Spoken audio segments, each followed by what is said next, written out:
palavra de Deus nos ensina que existe um inimigo espiritual cuja missão é muito clara: roubar, matar e destruir. Esse é o chamado do diabo.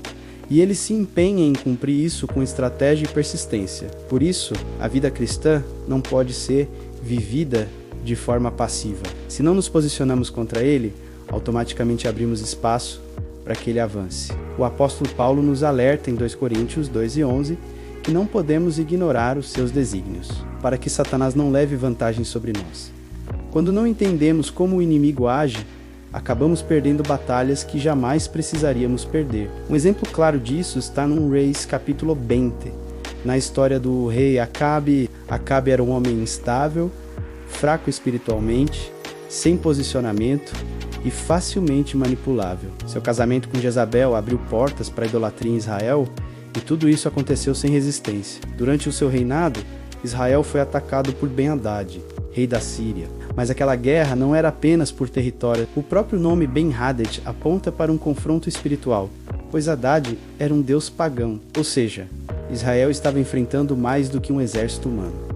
Era uma batalha espiritual. O texto revela um padrão muito claro de como o inimigo age. Tudo começa com um cerco. Naquele tempo, o cerco era físico.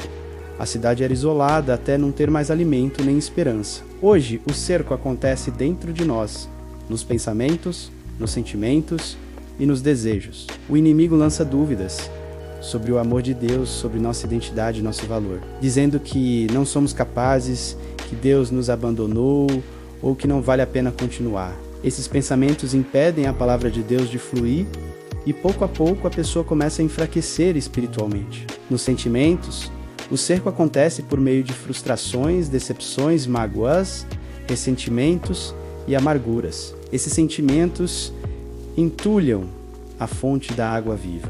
Quando o espírito não flui, a pessoa passa a buscar saciar sua sede em lugares errados, afastando-se cada vez mais do propósito de Deus. Nos desejos, o inimigo age por meio das distrações, coisas que aos poucos começam a ocupar o lugar que pertence ao Senhor. Nada disso entra de forma escancarada, mas vai substituindo lentamente a paixão por Deus até que o amor esfria. Depois do cerco vem o roubo. Ben-Hadad exige o ouro, a prata, a família de Acabe, espiritualmente. Isso representa a perda da verdadeira prosperidade, da maturidade em Deus, da comunhão com a família e com o corpo de Cristo. Quando a fé e a esperança já foram enfraquecidas pelo cerco, muitos acabam aceitando perdas que jamais deveriam aceitar. O inimigo, porém, não se satisfaz com pouco.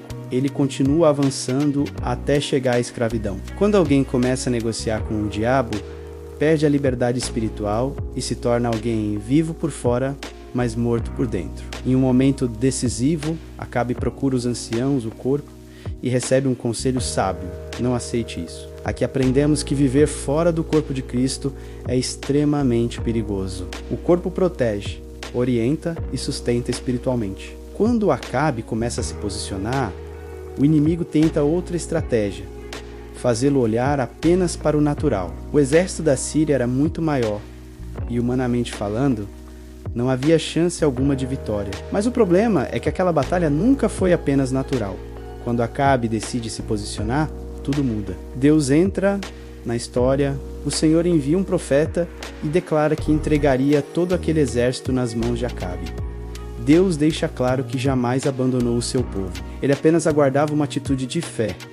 Quando Acabe pergunta quem iria à frente da batalha, Deus mostra que não seria pela força, nem por pessoas especiais, mas por aqueles que creem na sua palavra. E quando Acabe pergunta quem começaria a peleja, Deus responde de forma direta: o primeiro passo sempre começa com quem decide se posicionar. Milagres não acontecem porque alguém é especial. Milagres acontecem porque alguém crê, se posiciona e obedece à palavra de Deus.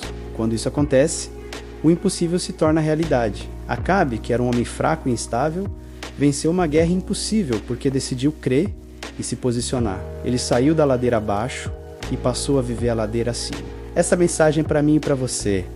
Não negocie com o inimigo, não aceite o cerco, não viva apenas olhando para o natural.